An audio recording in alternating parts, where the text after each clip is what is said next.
엄마, 저번에 오빠가 밥 먹을 때 국을 안 줬다고 좀 삐졌어요. 처가에 오면 대접을 못 받는 것 같대요. 그러니까 엄마가 좀 기분 좀 풀어줘요. 오해라고 애기하면서요. 대접을 못 받는 것 같다 했다고? 나도 좀 서운하구나. 너네들이 불쑥불쑥 찾아와 감 내놔라 배 내놔라 한 것도 모자라 뒤에서 불평했다니? 엄마, 불평했다는 게 아니고 사위가 그냥 서운했나 보다 하고 이해해주면 안 돼요? 이해가 안 되는 걸 어떻게 이해하라는 거니? 강서방도 내 집에 와서 밥 얻어먹고 손주 봐줘도 고맙단 말 한마디 한 적 있니? 처음에는 그저 남자니까 표현이 서툴러서 그런가 보다 해서 나도 서운했지만 참고 넘겼다. 그런데 대접을 못 받았다고? 내가 여기서 얼마나 더 대접을 해야 하는 거니? 그런 게 아니잖아요. 왜 이렇게 속 좁게 행동하세요? 그냥 가서 오해였다 미안하다라고 말하고 둥글게 넘어가면 되잖아요. 아니, 그렇게는 못하겠다. 도와주지도 않을 거면서 뒤에서 불평을 해? 내가 무슨 밥 차려주는 식모도 아니고 말이야. 그리고 불만 있으면 나한테 직접 와서 애기하라고 해라. 아, 답답해. 엄마 왜 이렇게 말이 안 통해요? 됐다. 이제 그만하자. 너 나가서 그 잘난 강서방한테 대접해주거라. 이번 사연의 주인공은 67세 김순영 씨입니다. 평범한 일상 속에서 자식들과의 관계를 고민하던 그녀의 이야기가 시작됩니다. 순영 씨의 아침은 딸의 전화 한 통으로 시작되었습니다. 이제 막 빨래를 널고 부엌으로 들어와 설거지를 시작하려던 참이었죠. 딸 지연이의 다급한 목소리가 소화기 너머로 들려왔습니다. 엄마, 오늘 급하게 약속이 생겼어요. 선율이 좀 봐주실 수 있죠? 순영 씨는 한숨을 삼켰습니다. 늘 그렇듯 갑작스러운 요청이었죠. 아침 일찍부터 은행에 들러야 했고 냉장고도 텅 비어 장을 봐야 했는데 말입니다. 갑자기 그러면 어떡하니? 미리 말해주지. 아우, 엄마. 저도 방금 알았단 말이에요. 1시간 후에 데려다 줄게요. 엄마가 안 봐주시면 저 오늘 큰일 나요. 전화를 끊고 나서야 순영 씨는 한숨을 내쉬었습니다. 지연이는 늘 이런 식이었죠. 자신의 일정이 먼저고 엄마의 계획 같은 건 안중에도 없었습니다. 예고한 대로 1시간 후 지연이가 서둘러 현관문을 열고 들어왔습니다. 새 살배기 선유리를 데리고 온 지연은 현관에서 구두도 제대로 벗지 않은 채 서둘러 말했죠. 엄마, 저 가볼게요. 선율아, 이따 엄마가 데리러 올 거야. 아, 그리고 엄마. 선율이 감기 기운이 있어서 밖에는 절대 나가면 안 돼요. 순영 씨가 뭐라도 말하기도 전에 지연이는 후다닥 나가버렸습니다.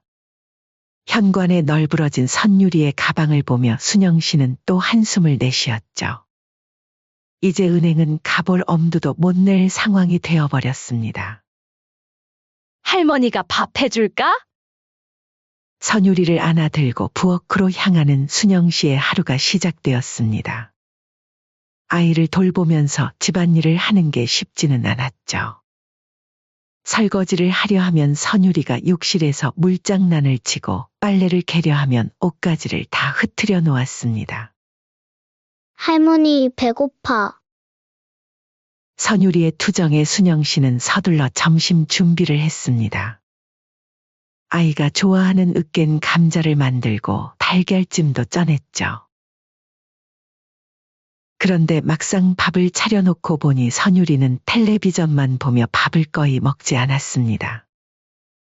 선율아, 할머니가 맛있게 해줬는데 먹어야지. 싫어. 나 이거 안 좋아해. 그렇게 점심시간은 손주 선유리와의 실랑이로 흘러갔습니다. 겨우 몇 숟가락 먹이고 나니 어느새 오후가 되었죠. 집안일은 뒷전이 된 채 온종일 선유리의 울음소리와 뛰어다니는 소리로 정신이 없었습니다. 딸이 다 크고 나서 잠시 잊고 있었지만 육아란 정말 힘든 거였죠. 해가 저물어갈 무렵 마침내 초인종이 울렸습니다. 하지만 지연이는 혼자가 아닌 사위 민석과 함께였죠. 어머니, 저희 왔어요. 아이고, 우리 선율이 잘 있었어? 현관문을 열자마자 지연이가 선유리에게 다가갔습니다. 피곤한 기색이 역력한 순영 씨를 보고도 미안하다는 말 한마디 없었죠. 그런데 뒤에 서 있던 민석이 갑자기 말을 꺼냈습니다. 장모님, 저희 저녁 먹고 가도 될까요? 지연이가 어머님 음식이 너무 그립다고 해서요. 순영 씨는 순간 당황했습니다. 냉장고에는 아침에 해둔 반찬 몇 가지밖에 없었거든요. 선율이 돌보느라 장도 못 보고 저녁거리도 제대로 준비하지 못했습니다. 너무 갑작스럽구나. 오늘은 반찬도 없는데. 에이, 엄마. 반찬 많이 없어도 돼요. 그냥 집밥만 먹어도 좋으니까. 지연의 말에 순영 씨는 어쩔 수 없이 부엌으로 향했습니다. 있는 반찬이라도 내어놓고 밥을 하는 동안 거실에서는 사위 민석이가 딸 지연이에게 무어라 속삭이는 소리가 들렸죠. 여보, 국이 없네. 그 말을 들은 지연이 곧장 부엌으로 따라 들어왔습니다. 엄마, 국 없어요? 민석 오빠가 국 없으면 밥을 잘 못 먹거든요? 순영 씨는 불 앞에서 잠시 손을 멈췄습니다. 예고도 없이 와서는 이것저것 요구하는 게 못마땅했지만 일단 참았습니다. 갑자기 오는 거면 미리 얘기라도 해주지. 준비라도 했을 텐데. 아우, 엄마도 참. 혼자서 적적할까봐 같이 식사해드리려고. 우리가 일부러 찾아온 건데, 앞으로는 안 올 수도 있어요. 딸 지연이의 말에 순영 씨는 깊은 한숨을 내쉬었습니다.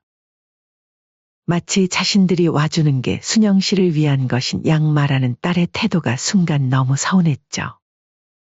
그래, 내 생각 해주는 건 고마운데 안아주면 나야 고맙지. 이렇게 말하는 순간 딸 지영이와 사위는 당황하더니 말을 이었죠.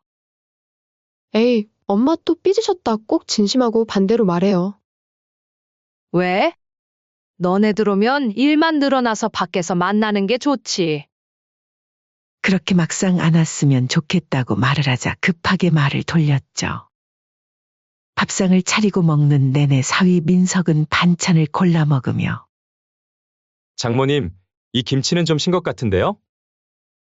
사위 민석이의 말에 딸 지연이 얼른 거들었습니다. 맞아요, 엄마. 다음엔 김치도 좀 새로 담가주세요. 오빠가 신김치는 못 먹거든요. 순영 씨는 말없이 밥을 먹었습니다. 김치를 담그려면 또 얼마나 많은 일이 생길지 벌써부터 머리가 지끈거렸죠.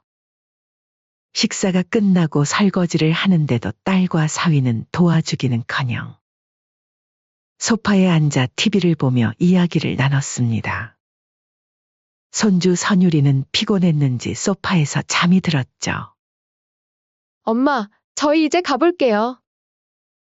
다음에 또 올게요. 현관문을 나서면서도 지연은 그날 하루 종일 엄마가 얼마나 고생했는지 전혀 눈치채지 못한 듯했습니다. 이렇게 순영 씨의 하루는 늘 누군가의 필요에 의해 휘둘리곤 했습니다. 자신의 계획은 언제나 뒷전이었고 미리 연락 한 통 없이 찾아오는 게 당연하다는 듯한 자식들의 태도에 점점 지쳐가고 있었죠. 문득 거울 속 자신의 모습이 눈에 들어왔습니다. 언제부터 이렇게 늙어 보이기 시작했을까요? 하루 종일 허리도 펴보지 못하고 이리저리 뛰어다닌 탓에 온몸이 쑤셨습니다. 하지만 이건 시작에 불과했습니다. 순영 씨의 일상은 며칠 후 또다시 흔들렸습니다. 아침부터 울리는 전화벨 소리에 잠을 깼죠. 수화기 너머로 들려오는 딸 지연이의 목소리는 평소와 달리 날이 서 있었습니다. 엄마? 어떻게 된 거예요? 선율이가 감기가 더 심해졌잖아요. 순영 씨는 전화를 받자마자 쏟아지는 딸의 말에 당황했습니다. 지난번 선율이를 봐줬을 때는 멀쩡해 보였는데 말이죠. 무슨 소리야? 선율이가 어떻게 됐다고? 제가 분명히 말씀드렸잖아요. 선율이 감기 기운 있으니까 밖에 데리고 나가지 말라고요. 대체 어떻게 애 하나 못 보시는 거예요? 좀 더 조심했어야죠. 아니, 딱히 밖에 나간 적도 없는데 이상하다. 엄마, 제가 얼마나 고생하는 줄 아세요? 밤새 열나고 기침하는 애 돌보느라 잠도 못 잤다고요? 순영 씨는 입술을 깨물었습니다. 지연의 말투에 서운함이 밀려왔지만 손주가 아프다는 소식에 마음이 무거웠죠. 아휴, 됐어요. 앞으로는 제가 시어머니한테 맡겨야겠어요. 거기는 그래도 애 봐주실 때 말씀을 잘 들으시거든요. 지연의 말은 순영 씨의 가슴을 찔렀습니다. 마치 자신이 손주도 제대로 돌볼 줄 모르는 할머니라도 되는 것처럼 들렸거든요. 게다가 시어머니와 비교하는 말투는 더욱 서운했습니다. 그래, 내 말이 맞다. 시어머니한테 맡기는 게 좋겠구나. 순영 씨의 담담한 대답에 지연은 잠시 말을 잃었습니다. 평소와 다른 엄마의 반응이 의외였던 걸까요? 엄마, 그게, 제 말은 그런 뜻이? 아니다. 내 말이 맞아. 나보다 더 꼼꼼하게 챙겨주시는 안사돈한테 맡기는 게 좋겠지. 앞으로는 그렇게 하도록 하자. 에휴, 엄마 또 삐지셨다, 그죠? 말이 그렇다는 거죠. 아무튼 다음부터는 조심해달라는 말이었어요. 전화는 그렇게 어색하게 끝났습니다. 그렇게 며칠이 지나고 주말이 되었습니다. 이번에도 예고 없이 딸 부부가 불쑥 찾아왔죠. 현관문을 열자마자 사위가 코를 살짝 찌푸렸습니다.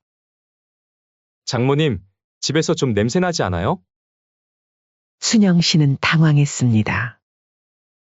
방금 전까지 김치찌개를 끓이고 있었는데 그 냄새를 말하는 걸까요?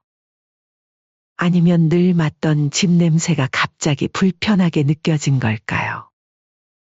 아, 저녁 준비하고 있었는데 냄새가 안 빠졌나?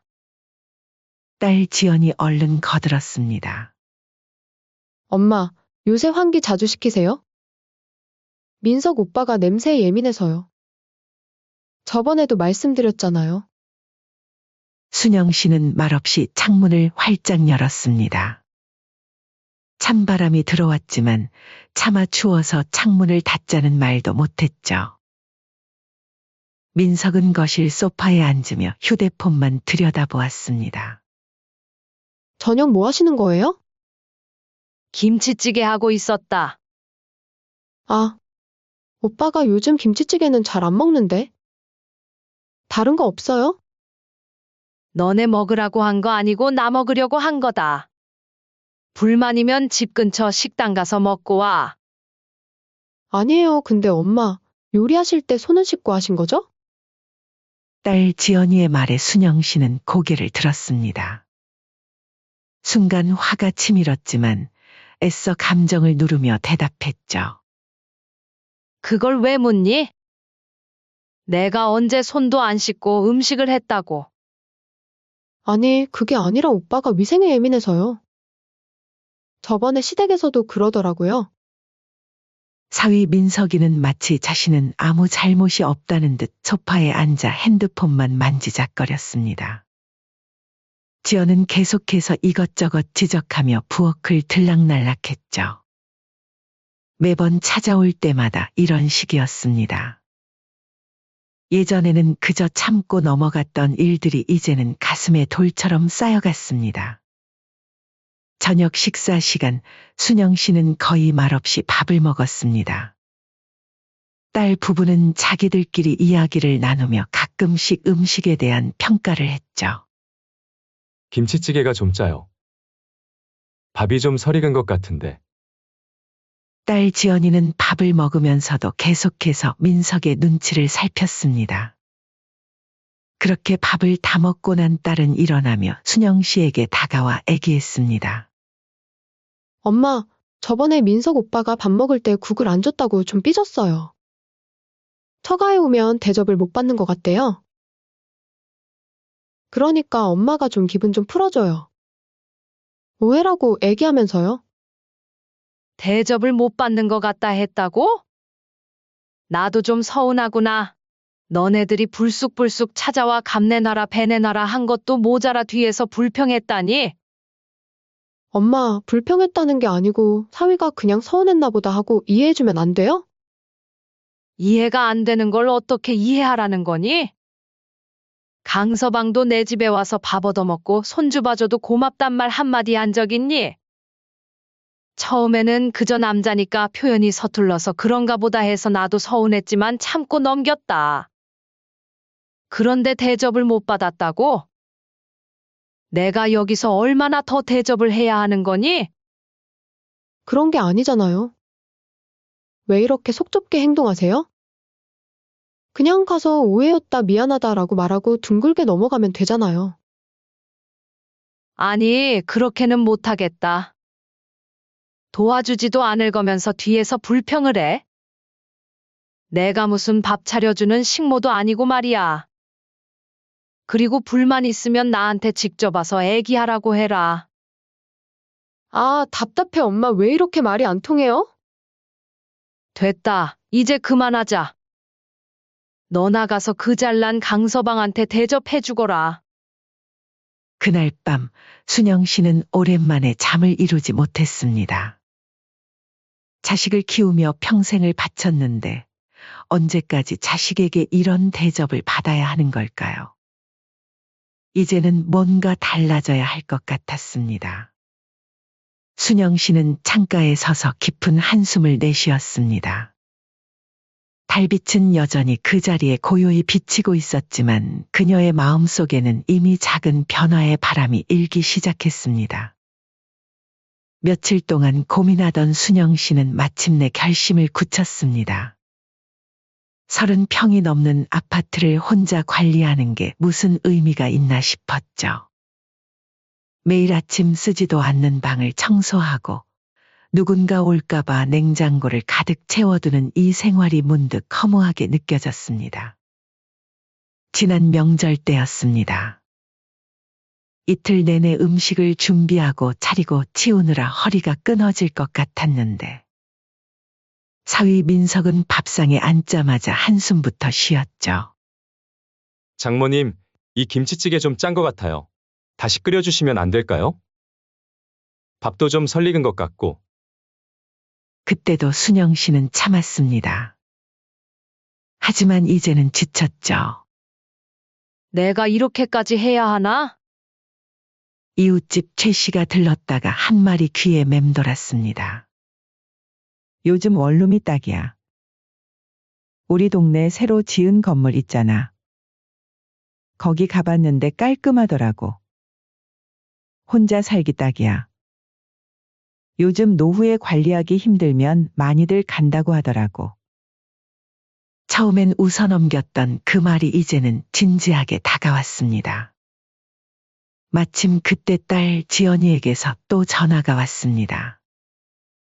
늘 그렇듯 예고 없는 방문 통보였죠. 엄마, 내일 저희 갈게요. 오빠가 엄마가 해주시는 김치찌개가 먹고 싶대요. 순영 씨는 깊은 숨을 들이마셨습니다. 미안하다. 내일은 안 될 것 같구나. 네? 무슨 일 있으세요? 이사 준비 중이야. 이사요?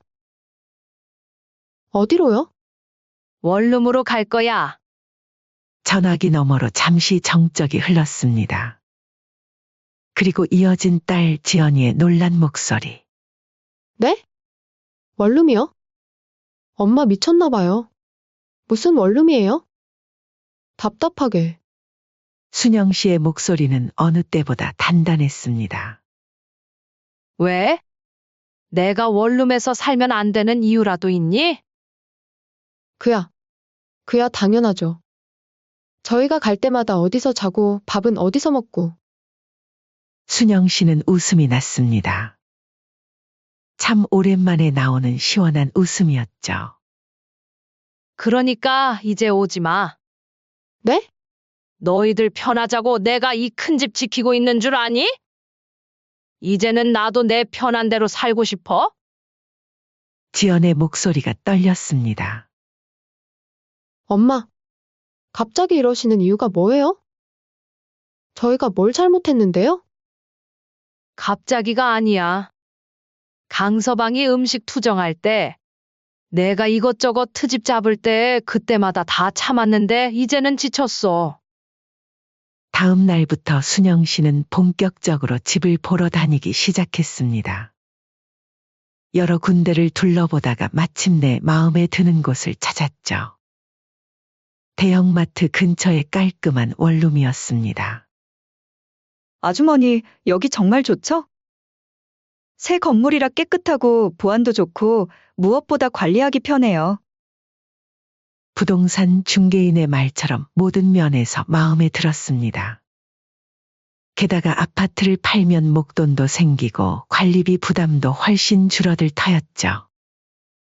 그렇게 짐을 정리하면서 순영 씨는 묘한 해방감을 느꼈습니다. 그동안 자식들 올까봐 버리지 못하고 모아둔 물건들을 하나둘 정리하니 마음도 가벼워졌죠. 이사날 예상대로 지연과 민석이 찾아왔습니다. 원룸 안으로 들어서자마자 둘의 표정이 굳어졌죠. 엄마, 여기서 어떻게 사시려고? 이렇게 좁아서. 딸은 주변을 둘러보다가 작은 주방 앞에서 멈춰 섰습니다. 엄마, 이 주방으로는 음식도 제대로 못 하시겠어요. 냉장고도 작고. 순영 씨는 환하게 웃었습니다. 그러게. 이제 너희 올 때마다 큰 상 차릴 일도 없겠다. 아쉬워서 어떡하니? 다음 날부터 생활은 완전히 달라졌습니다. 더 이상 큰 집을 치우느라 허리가 아플 일도 없고 누가 올까봐 냉장고를 가득 채워둘 필요도 없었죠. 시장에 가서 먹고 싶은 것만 사고 하고 싶은 일만 하면 되는 거였습니다. 며칠 뒤 딸 지연이에게서 또 전화가 왔습니다. 엄마, 원룸으로 이사하고 나니까 엄마 집에 가기가 힘들어요. 그래서 말인데 다시 아파트로 이사 가면 안 돼요? 왜 그렇게 생각해? 오고 싶으면 오면 되잖아. 거기선 좁아서 가족끼리 쉴 수가 없잖아요. 순영 씨는 말을 자르고 웃으며 대답했습니다. 아니야. 너희는 시댁이 있잖니? 쉬고 싶으면 거기로 가고 내가 보고 싶을 때나 오거라. 나는 나대로 편하게 살 거야. 그렇게 순영 씨의 새로운 삶이 시작되었습니다. 더 이상 누군가의 눈치를 보지 않아도 되고 누군가를 위해 무리할 필요도 없는 삶. 작은 창문 너머로 보이는 도시의 불빛들이 그 어느 때보다 반짝여 보였습니다. 밤이 깊어갈수록 순영 씨의 마음은 더욱 단단해졌습니다. 이제야 비로소 진짜 나로 살아갈 수 있을 것 같았죠. 누군가의 엄마나 장모가 아닌 그저 나로 살아갈 수 있는 시간. 이제야. 진짜 내 삶을 살게 됐구나. 작은 원룸이지만 이곳에서의 새로운 시작이 그 어느 때보다 기대됐습니다. 더 이상 누구의 눈치도 보지 않고 자신만의 공간에서 자신만의 시간을 가질 수 있다는 게 얼마나 행복한 일인지 이제야 깨달았습니다. 그렇게 시간이 흘러 명절이 다가오자 딸 지연이에게서 전화가 왔습니다. 예전 같았으면 당연히 본가에 모일 거라 생각했던 모양이었죠. 엄마, 이번 명절에는 어떡하죠? 순영 씨는 차분하게 대답했습니다. 뭐가 어떡하긴? 너희 시댁에서 편하게 보내. 아니, 저희 엄마 댁에 가려고요. 여기? 원룸인데 어떻게 오려고? 좁아서 다들 앉지도 못하는데. 지연의 목소리가 조금 들떴습니다. 괜찮아요. 저희가 도시락이랑 다 싸가지고 갈게요. 순영 씨는 피식 웃었습니다. 그럼 더더욱 안 되지. 여기 주방도 작은데 설거지는 어디서 하려고? 너희끼리 편하게 지내. 명절 당일 결국 고집을 부리더니 딸과 사위가 원룸을 찾아왔습니다. 도시락과 반찬통을 한가득 들고 왔지만 막상 들어와 보니 앉을 자리도 마땅치 않았죠. 엄마, 여기서 어떻게 밥을 먹죠? 작은 테이블에는 겨우 두 사람이 앉을 자리뿐이었습니다. 사위는 쪼그려 앉아 불편한 자세로 밥을 먹어야 했죠. 불편하지? 그러니까 내가 오지 말라고 했잖아. 어쩜 그렇게 고집이 셀까? 순영 씨의 말에 지연은 아무 말도 못했습니다. 예전에는 큰 밥상에 둘러앉아 편하게 먹던 게 떠올랐나 봅니다. 장모님, 화장실은 어디? 아, 화장실? 저기 있는데 좀 좁아서 불편할 거다. 강서방은 키가 크니까 더 불편할 텐데. 사위는 머쓱한 표정으로 화장실로 향했습니다. 잠시 후 나온 그의 얼굴이 붉어져 있었죠. 저희 이제 시댁으로 가봐야 할 것 같아요. 아이고, 벌써? 거기는 넓으니까 편하게 쉬러 가거라. 그리고 사돈께서 강서방 입맛에도 딱 맞춰 주실 테니까 더 편하겠구나. 순영 씨의 말에 사위는 더욱 붉어진 얼굴로 고개를 숙였습니다. 예전에 장모님 음식을 투정했던 게 생각났나 봅니다. 며칠 뒤 지연에게서 또 전화가 왔습니다. 엄마, 저번처럼 김치찌개 해주실 수 있으세요? 아이고, 여긴 주방이 좁아서 제대로 된 음식을 할 수가 없어. 냄비 2개만 올려도 자리가 없는걸.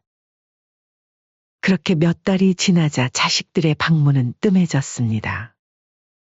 가끔 전화는 오지만 더 이상 예고 없이 들이닥치는 일은 없었죠. 대신 순영 씨의 일상은 더욱 풍요로워졌습니다. 아침에 일어나 창가에서 차 한 잔 마시는 여유도 생기고 문화센터에 등록해서 그림도 배우기 시작했죠. 순영 씨, 요즘 얼굴이 좋아 보여. 이웃들과 만나면 이런 말을 자주 듣습니다.